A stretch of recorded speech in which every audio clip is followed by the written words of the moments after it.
Friends, welcome to my YouTube channel learning academy. तो आज के इस वीडियो में हम लोग बिहार बोर्ड कक्षा 10वीं के फिजिक्स सब्जेक्ट का चैप्टर 1 प्रकाश का परावर्तन, इस चैप्टर का अति लघु उत्तरीय प्रश्न आज के इस वीडियो में करने वाले हैं। तो चलिए आज का वीडियो शुरू करते हैं। और सारे प्रश्नों का अति लघु उत्तरीय टोटल प्रश्न है यहाँ पे 27 जितने प्रश्न हैं, यानी कि टोटल प्रश्नों का उत्तर हम आज के इसी वीडियो में करेंगे। और जैसा कि हम आपसे बार बार कहते हैं कि ये अति लघु जो उत्तरीय प्रश्न होता है, अति लघु उत्तरीय प्रश्न, ये आपको ऑब्जेक्टिव टाइप प्रश्न है, क्योंकि आपको इसमें एक वर्ड या एक सेंटेंस में उत्तर देना होता है और बोर्ड एग्जाम में ये आपसे ऑब्जेक्टिव में ही पूछा जाता है। ठीक है, तो ये आपसे प्रश्न वहाँ पे दिया रहेगा और वहाँ पे 4 ऑप्शन रहेगा, उनमें से आपको किसी जो सही होगा वो उस पर आपको टिक करना होगा। ठीक है, तो चलिए बिना टाइम वेस्ट किए आज का वीडियो शुरू करते हैं और जानते हैं अति लघु उत्तरीय जो प्रश्न है इन सबका उत्तर। और उससे पहले आप सभी से एक रिक्वेस्ट है कि अगर आप हमारे यूट्यूब चैनल पर पहली बार विजिट करें तो चैनल को सब्सक्राइब करके बेल नोटिफिकेशन पर क्लिक कर दीजिए, ताकि आपको आने वाले हर वीडियो की नोटिफिकेशन समय समय पर मिलती रहे। तो चलिए पहला प्रश्न जो है उसका उत्तर जानते हैं। पहला प्रश्न है, समतल दर्पण पर पड़ने वाली एक ही प्रकाश की किरण की कितनी परावर्तित किरणें हो सकती हैं? तो इसका उत्तर हो जाएगा 1। चूँकि हमने ये चैप्टर आपको लाइव क्लास में पढ़ाया है, यानी कि लाइव करवाया था, ये चैप्टर डिटेल में हमने आपको पढ़ाया था और उसमें बताया था कि समतल दर्पण पर जो भी टॉपिक्स इस चैप्टर में है, मेन जो भी टॉपिक्स है, या वैसे तो हमने मेन टॉपिक्स को साइड में आप रखिए, पूरा चैप्टर ही हमने डिटेल में पढ़ाया था। तो इसमें जो जो टॉपिक से आपका प्रश्न बन सकता है बोर्ड एग्जाम के पेपर में, वो सारी चीज़ें हमने आपको बताई थी। इसलिए हम आपको कहते हैं कि लाइव क्लास के दौरान अपना कॉपी पेन साथ में रखिए, जो भी इंपॉर्टेंट पॉइंट हो उसको नोट करिए, जिससे आप लोग जो चैप्टर का प्रश्न उत्तर है उसको भी बनाने में आसानी होगा। और फिर रिवीजन टाइम, जो एग्ज़ाम के टाइम 2-3 महीने का रिवीजन टाइम होता है, उसमें भी आप लोगों को रिवीजन करने में आसानी होगी। ठीक है, तो यहाँ पहले प्रश्न का उत्तर हो जाएगा 1, क्योंकि समतल दर्पण पर पड़ने वाली जो प्रकाश किरण होती है, वो आपतित किरण जो है उसी पथ में वापस, परावर्तित किरण जो है वो उसी पथ में वापस लौट जाती है जिस पथ से आपतित किरण आती है। ठीक है, तो इसका उत्तर हो जाएगा 1। आगे बढ़ते हैं, प्रश्न संख्या 2 देखते हैं। प्रश्न संख्या 2 कह रहा है, समतल दर्पण पर लंबवत पड़ने वाली किरण किस प्रकार परावर्तित होती है? तो इसका उत्तर हो जाएगा यहाँ पे उसी पथ में परावर्तित हो जाती है। यहाँ पे आपसे पूछा था कि कितनी किरणें हो सकती हैं, तो एक ही होगी, क्योंकि उसी पथ में वो आपतित भी हो रही है और उसी पथ में आपका परावर्तित भी हो रही है। और यहाँ पे कह रहा है कि परावर्तित होती है, किस प्रकार परावर्तित होती है? तो इसका उत्तर यहाँ पे हो जाएगा आपका उसी पथ पर जो है वो वापस लौट जाती है। समतल दर्पण पर लंबवत पड़ने वाली किरण जो है वो उसी पथ पर वापस लौट जाती है, ये इसका उत्तर हो जाएगा। ठीक है, आप कैसे लिखेंगे इसका उत्तर हम बता दें। तो समतल दर्पण पर लंबवत पड़ने वाली प्रकाश की किरण परावर्तन के बाद उसी पथ पर लौट जाती है, ये इसका उत्तर हो जाएगा। हम आपको लिख के दिखा देते हैं यहाँ पे। तो यहाँ पे हमने इसका उत्तर लिख दिया है। ठीक है, तीसरा नंबर प्रश्न जो है वो कह रहा है कि समतल दर्पण पर अभिलंब जो है आपतन के लिए परावर्तन कोण का मान कितना होता है? जब वो उसी पथ पर लौट जाती है तो वहाँ 0 डिग्री का मान जो है वो परावर्तन कोण का मान 0 डिग्री होता है। तो तीसरे प्रश्न का उत्तर 0 डिग्री होगा। प्रकाश के परावर्तन के कितने नियम है? बहुत ही सिंपल प्रश्न है, बट एग्जाम में बहुत बार आया है। ठीक है, तो इसका आपका आंसर हो जाएगा 2। प्रकाश के परावर्तन के भी 2 नियम है, और प्रकाश का परावर्तन और अपवर्तन दोनों के 2-2 नियम हैं। ठीक है, प्रश्न संख्या 5 कह रहा है कि समतल दर्पण में वस्तु दूरी और प्रतिबिंब दूरी में क्या संबंध है? तो फ्रेंड्स इसका उत्तर हो जाएगा कि कोई वस्तु जब समतल दर्पण से जितनी आगे होती है, उसका प्रतिबिंब दर्पण से उतना ही पीछे बनता है। इसलिए वस्तु दूरी इक्वल टू प्रतिबिंब दूरी होती है, यानी वस्तु की दूरी जितनी होगी उतनी ही दूरी प्रतिबिंब की होगी। ठीक है, तो ये होता है वस्तु दूरी और प्रतिबिंब दूरी में संबंध समतल दर्पण में। ठीक है, ऑब्जेक्ट डिस्टेंस और इमेज डिस्टेंस में क्या रिलेशन होता है? तो वो दोनों जो है वो इक्वल टू, यानी कि बराबर होते हैं। समतल दर्पण से जितनी आगे वस्तु होगी उसका प्रतिबिंब दर्पण से उतना ही पीछे बनता है।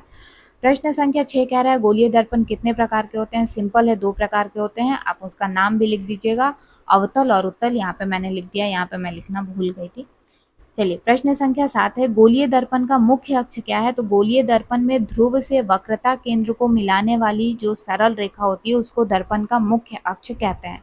ये सारी चीज़ें हमने फिगर के थ्रू लाइव क्लास में पढ़ाई थी। अगर आप लोगों ने वो क्लास नहीं देखा है, क्लास ज्वाइन नहीं किया था, तो उसका लिंक नीचे डिस्क्रिप्शन में, अभी भी आपके पास टाइम है, आप लोग उसे देख लीजिए। बहुत सारी चीज़ें आप लोगों को अच्छी सारी चीज़ें जो है क्लास 10 से रिलेटेड जितने टॉपिक्स है इस चैप्टर के इम्पॉर्टेंट, वो सब आप अच्छे से समझ लेंगे। फिगर के थ्रू हमने बताया है, तो आप लोगों से रिक्वेस्ट है कि आप लोग उसे देख लें एक बार। ठीक है, आगे बढ़ते हैं। प्रश्न संख्या 8 कह रहा है, प्रश्न संख्या 8 है कि अवतल दर्पण के फोकस की परिभाषा दीजिए। तो फ्रेंड्स, इसका हो जाएगा, किसी अवतल दर्पण का फोकस उसके मुख्य अक्ष पर वह बिंदु है जहां मुख्य अक्ष के समांतर आती किरणें जो है वो दर्पण से परावर्तन के बाद मिलती हैं। ठीक है, तो यहाँ पे फोकस क्या है, मुख्य अक्ष पर वह बिंदु होता है जहाँ मुख्य अक्ष के समांतर जो किरणें आती हैं वो दर्पण से परावर्तन के बाद मिलती हैं। ये प्रश्न संख्या 8 का उत्तर हो गया। 9 कह रहा है, गोलीय दर्पण की फोकस दूरी और उसकी वक्रता त्रिज्या में क्या संबंध है। तो ये प्रश्न बहुत इंपॉर्टेंट है, प्रूफ करने के लिए 5 नंबर में यानी दीर्घ उत्तरीय प्रश्न में आता है। ठीक है, तो हमने प्रूफ करके भी आपको बताया था। तो फोकस दूरी जो होती है, गोलीय दर्पण की फोकस दूरी वक्रता त्रिज्या की आधी होती है। ठीक है, इसको कैसे प्रूफ करना है वो हमने लाइव क्लासेस में बताया था, और आने वाले जो प्रश्न हैं आपके बुक में उसमें आपको ये प्रूफ करने को भी दिया है, तो आने वाली वीडियो में आपको ये हम बता देंगे। ठीक है, आगे बढ़ते हैं, प्रश्न संख्या 10 देखते हैं। प्रश्न संख्या 10 कह रहा है कि एक दर्पण का नाम बताएं जो किसी वस्तु का सीधा और आवर्धित प्रतिबिंब दे सके। तो सीधा और आवर्धित प्रतिबिंब अवतल दर्पण ही देता है। ठीक है, 11 नंबर प्रश्न है, अवतल दर्पण द्वारा आभासी प्रतिबिंब बनने के लिए वस्तु का स्थान कहाँ होना चाहिए। तो फ्रेंड्स, ये हमने आपको बताया था कि अलग अलग स्थिति जहाँ पे वस्तु जो है वो अवतल दर्पण के अलग अलग स्थान पे रखने पे, यानी मुख्य अक्ष हो गया, फोकस हो गया, अनंत हो गया, वक्रता केंद्र हो गया, इन सब पे रखने पर कहाँ किस तरह का प्रतिबिंब बनेगा, ये भी टॉपिक हमने आपको पढ़ाया था लाइव के दौरान। ठीक है, तो इसका उत्तर हो जाएगा ध्रुव और ध्रुव तथा फोकस के बीच। अगर हम लोग वस्तु को ध्रुव या ध्रुव तथा फोकस के बीच में रखेंगे तो इसका आपका आभासी प्रतिबिंब बनेगा अवतल दर्पण में। ठीक है, प्रश्न संख्या 12 कह रहा है, यदि कोई वस्तु किसी अवतल दर्पण के वक्रता केंद्र पर रखी हो तो उसका प्रतिबिंब कहाँ और कैसा बनता है। तो अवतल दर्पण के वक्रता केंद्र पर रखी होती है तो उसका जो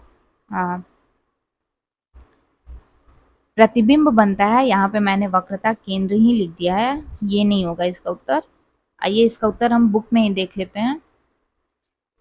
नहीं फ्रेंड्स, ये उत्तर सही है, मुझे कन्फ्यूज़न हो गया था कि मैंने वक्रता केंद्र ही लिख दिया है। ये देखिए, सी यानी कि वक्रता केंद्र होता है। तो वक्रता केंद्र जो होता है वो अगर वस्तु वक्रता केंद्र पर रखी गई है अवतल दर्पण में, देखिए ये दिया है, ये तालिका हमने आपसे कहा था कि आप लोग इसे बना लीजिए, बहुत इंपॉर्टेंट है। तो वक्रता केंद्र पर है तो उसकी प्रतिबिंब भी वक्रता केंद्र पर ही बनेगी, और ये आपका वास्तविक होगा, उल्टा होगा, और वस्तु के बराबर ही प्रतिबिंब होता है। ठीक है, चलिए आगे बढ़ते हैं, प्रश्न संख्या 13 देखते हैं। प्रश्न संख्या 13 यहाँ पे कह रहा है कि वस्तु दूरी u जो होता है उसका चिन्ह क्या होगा जब एक अवतल दर्पण के सामने किसी वस्तु को रखा जाता है। तो इसका चिन्ह ऋणात्मक होगा, यानी कि माइनस में होगा।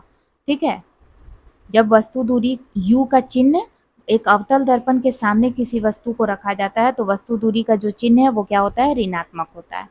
ठीक है, प्रश्न संख्या 14 कह रहा है, 10 सेंटीमीटर फोकस वाले अवतल दर्पण में 15 सेंटीमीटर की दूरी पर रखी वस्तु के प्रतिबिंब की प्रकृति क्या होगी। तो अवतल दर्पण से 15 सेंटीमीटर की दूरी, और ये फोकस दूरी पे है। ठीक है, फोकस दूरी वाले अवतल दर्पण से 15 सेंटीमीटर की दूरी पर रखी जो वस्तु होगी उसकी प्रतिबिंब की प्रकृति क्या होगी। तो इसका उत्तर यहाँ पे होगा, प्रतिबिंब जो होगा वो वस्तु से बड़ा होगा, वास्तविक होगा, और वस्तु की अपेक्षा उल्टा होगा। ठीक है, ये हो गया प्रश्न संख्या 14। आगे बढ़ते हैं, प्रश्न संख्या 15 देखते हैं। फ्रेंड्स, प्रश्न संख्या 15 कह रहा है कि अवतल दर्पण से किस दूरी पर एक वस्तु को रखा जाए जिससे कि प्रतिबिंब का आकार वस्तु के आकार के बराबर हो। तो इसका उत्तर हो जाएगा दर्पण के वक्रता केंद्र पर। ठीक है, 16 नंबर है, किस गोलीय दर्पण में केवल काल्पनिक प्रतिबिंब बनता है। तो उत्तल जो दर्पण होता है, गोलीय दर्पण दो प्रकार के होते हैं, अवतल और उत्तल। उत्तल में जो उत्तल दर्पण जो होता है उसमें प्रतिबिंब जो है वो हमेशा काल्पनिक बनता है, यानी कि आभासी कह लीजिए या काल्पनिक कह लीजिए, एक ही है। प्रश्न संख्या यहाँ पे 17 कह रहा है कि क्या एक उत्तल दर्पण कभी मतलब किसी वास्तविक वस्तु का वास्तविक प्रतिबिंब बना सकता है? तो ऐसा नहीं हो सकता, उसमें सिर्फ आभासी और काल्पनिक प्रतिबिंब बनता है। 18 नंबर कह रहा है कि फोकस दूरी -15 सेंटीमीटर है। फोकस दूरी कितनी है? -15 सेंटीमीटर। तो ये अवतल दर्पण है या उत्तल? तो ये माइनस में है, तो चिन्ह परिपाटी के अनुसार से ऋणात्मक मान होने के कारण यह अवतल दर्पण है। चिन्ह परिपाटी नियम जो है वो हमने आपको बताया था और उसमें कहा था कि अगर ऋणात्मक मान होता है तो वो अवतल दर्पण होगा। ठीक है, आगे बढ़ते हैं। अगला प्रश्न कह रहा है गोलीय दर्पण का आवर्धन की परिभाषा लिखें। तो प्रतिबिंब की ऊंचाई और वस्तु की ऊंचाई के अनुपात को आवर्धन कहा जाता है। आवर्धन को m से सूचित किया जाता है और m इक्वल टू होता है h1/h, क्योंकि यहाँ पे क्या कहा है? प्रतिबिंब की ऊंचाई बटे वस्तु की ऊंचाई। तो ये प्रतिबिंब की ऊंचाई h1 हो गया और h हमारा वस्तु की ऊंचाई हो गया। ठीक है, अगला प्रश्न देखते हैं। अगला कह रहा है एक गोलीय दर्पण की वक्रता त्रिज्या जो है हमारा अगला प्रश्न है आवर्धन m का ऋणात्मक मान क्या बताता है? तो आवर्धन m का ऋणात्मक मान यह बताता है कि प्रतिबिंब जो है वो वस्तु के सापेक्ष उल्टा बन रहा है, अर्थात यानी कि प्रतिबिंब जो है वो वास्तविक है। ठीक है, प्रतिबिंब वास्तविक है मतलब कि वो उल्टा प्रतिबिंब उसका बन रहा है। ठीक है, अगला प्रश्न है हमारा अब कि गोलीय दर्पण की वक्रता त्रिज्या 20 सेंटीमीटर है, इसकी फोकस दूरी कितनी होगी? तो हमने बताया कि फोकस दूरी और वक्रता त्रिज्या के बीच में क्या संबंध होता है? तो फोकस दूरी वक्रता त्रिज्या की आधी होती है, तो वो फॉर्मूला लगा करके हम इसे बना लेंगे। यहाँ पे भी दिया हुआ है, आप ऐसे भी लिख सकते हैं, क्योंकि f बराबर r/2, यहाँ पे r 20 सेंटीमीटर दिया है तो r/2 20/2 हो जाएगा। कटाएंगे यहाँ पे तो 2 से ये 10 बार में जाएगा, आंसर हो जाएगा 10 सेंटीमीटर। ठीक है, अगला है 22 नंबर उत्तल दर्पण के एक उपयोग को लिखना है। उत्तल दर्पण का उपयोग कहाँ होता है? तो उत्तल दर्पण का एक उपयोग हम ये लिख सकते हैं, स्कूटर, मोटर कार तथा बस जो होता है उनके इन सब में उत्तल दर्पण का उपयोग साइड मिरर के रूप में होता है। जैसे आपने कार वगैरह में देखा होगा, जहाँ पे ड्राइविंग सीट होता है या उसके बगल वाला जो सीट होता है, उन दोनों सीट के बाहर साइड में एक मिरर लगा होता है जो कि उत्तल दर्पण होता है। ठीक है, और पीछे देखने के लिए आईने के रूप में भी होता है। गाड़ी के अंदर जहाँ पे ड्राइवर बैठा होता है वहाँ पे ऊपर साइड में एक मिरर लगा होता है, जहाँ से वो पीछे साइड का यानी गाड़ी के पीछे कौन आ रहा है, मतलब गाड़ी पीछे ट्रैफिक है नहीं है, मतलब वो सारी स्थिति को देखने के लिए भी उत्तल दर्पण का उपयोग होता है। ठीक है, आगे बढ़ते हैं। अगला है उत्तल दर्पण की फोकस दूरी ज्ञात करना है जिसकी वक्रता त्रिज्या 32 है। तो यहाँ पे भी हमारा वही फॉर्मूला यूज होगा और इस तरह से इसका उत्तर हम लोग लिखेंगे। r बराबर 32 सेंटीमीटर, चूंकि f बराबर r/2 होता है तो r/2 इक्वल टू 32/2। ठीक है, 32/2 कैंसिल करेंगे, यहाँ पे कटाएंगे, कैंसिल नहीं करेंगे, कटाएंगे यहाँ पे, तो 16 दूनी 32 होता है, तो 2 से ये 16 बार में जाएगा, 16 सेंटीमीटर आंसर हो जाएगा। ठीक है, अगला हमारा है कि काल्पनिक प्रतिबिंब जो है वो उससे आप क्या समझते हैं? तो काल्पनिक प्रतिबिंब जो है उसका उत्तर यहाँ पे हो जाएगा कि किसी बिंदु स्रोत से प्रकाश की किरणें परावर्तन के बाद जिस बिंदु से आती हुई प्रतीत होती हैं उसे बिंदु स्रोत का काल्पनिक प्रतिबिंब कहते हैं। जबकि वास्तविक प्रतिबिंब में क्या होता है कि इसमें प्रतीत हो रहा है और उसमें बिल्कुल वास्तविक होता है, लगता है नहीं, मतलब बिंदु से आती हुई जो ये प्रतीत हो रही है वो बिंदु से आती ही है। यहाँ प्रतीत हो रहा है यानी इमेजिनेशन हो रहा है, तो वो काल्पनिक और आभासी है।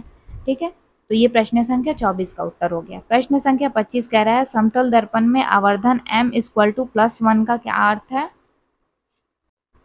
तो इसका उत्तर हो जाएगा फ्रेंड्स कि समतल दर्पण में आवर्धन m बराबर +1 का अर्थ है कि प्रतिबिंब का आकार जो है वस्तु के आकार के बराबर है और m का जो घनात्मक चिन्ह है वो बताता है कि प्रतिबिंब वस्तु के सापेक्ष और सीधा है। ठीक है, प्रश्न संख्या 25 का उत्तर हो गया। आगे बढ़ते हैं, प्रश्न संख्या 26 देखते हैं।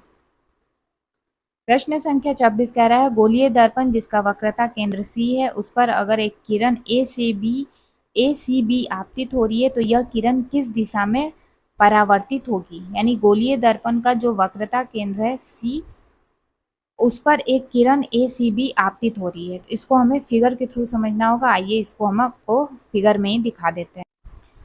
तो देखिए फ्रेंड्स, यहाँ पे लिखा हुआ है कि वक्रता केंद्र की दिशा में आपतित किरण। प्रश्न में भी आपसे यही पूछ रहा है। वक्रता केंद्र C है, इसमें एक किरण ACB है। आप ये फिगर अपने से भी बना सकते हैं। तो यह किरण किस दिशा में परावर्तित होगी? तो यहाँ पे साफ लिखा हुआ है कि जो आपतित किरण है वो जो किरण दर्पण के वक्रता केंद्र की दिशा में दर्पण पर पड़ती है वो दर्पण पर लंबवत होती है और परावर्तन के बाद वह किरण उसी पथ पर लौट जाती है। ठीक है, तो ये देखिए आपका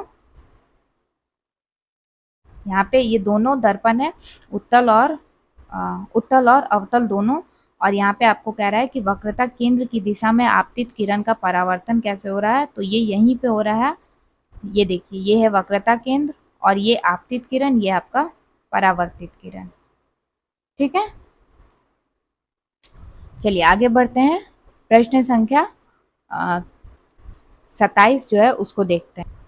प्रश्न संख्या 27 कह रहा है अवतल दर्पण के दो उपयोग लिखें। अवतल दर्पण का क्या उपयोग होता है, इसको हमें बताना है। तो आइए इस प्रश्न का उत्तर जानते हैं।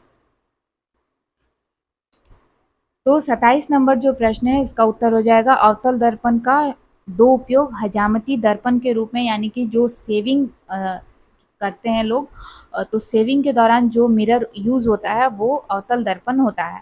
ठीक है, दूसरा, टॉर्च वाहनों के हेडलाइट तथा सर्च लाइट में अवतल दर्पण का उपयोग परावर्तक के रूप में किया जाता है। ठीक है, तो ये हो जाएगा प्रश्न संख्या 27 का उत्तर। तो उम्मीद है आपको आज का वीडियो पसंद आया होगा। इस वीडियो में हमने अति लघु उत्तरीय प्रश्न का फिजिक्स के चैप्टर 1 प्रकाश के परावर्तन का सारे अति लघु उत्तरीय प्रश्न का उत्तर जान लिया है। और आई होप आप लोगों को सारे प्रश्न का उत्तर अच्छे से समझ में आया होगा। और सबसे इम्पोर्टेंट कि इस ये जो आपका अति लघु उत्तरीय प्रश्न है इसमें मोस्ट इम्पॉर्टेंट जो प्रश्न है वो है ये अवतल दर्पण का उपयोग, उत्तल दर्पण का उपयोग। ठीक है, प्रकाश के परावर्तन के कितने नियम हैं, और यानी कि शुरू में जो 3-4 प्रश्न है वो, और ये अवतल दर्पण का उपयोग, उत्तल दर्पण का उपयोग हर बार एग्जाम में आता है। अधिकतर बार ये पूछा गया है किसी न किसी सेटिंग में, फर्स्ट हो या सेकंड हो। तो इसलिए आप लोग इसको ध्यान से अच्छे से नोट कर लीजिएगा, रिवीजन करते रहिएगा, पढ़ते रहिएगा और कंसंट्रेट करके सारी चीज़ों को समझिएगा। ठीक है, तो आज की वीडियो में बस इतना ही। आज का वीडियो यहीं पे एंड करते हैं। अगर आज का वीडियो पसंद आया तो वीडियो को लाइक शेयर, चैनल को सब्सक्राइब करना बिल्कुल मत भूलिएगा। मिलती हूँ नेक्स्ट वीडियो में अगले प्रश्नों के साथ। तब तक के लिए take care, bye bye and thanks for watching.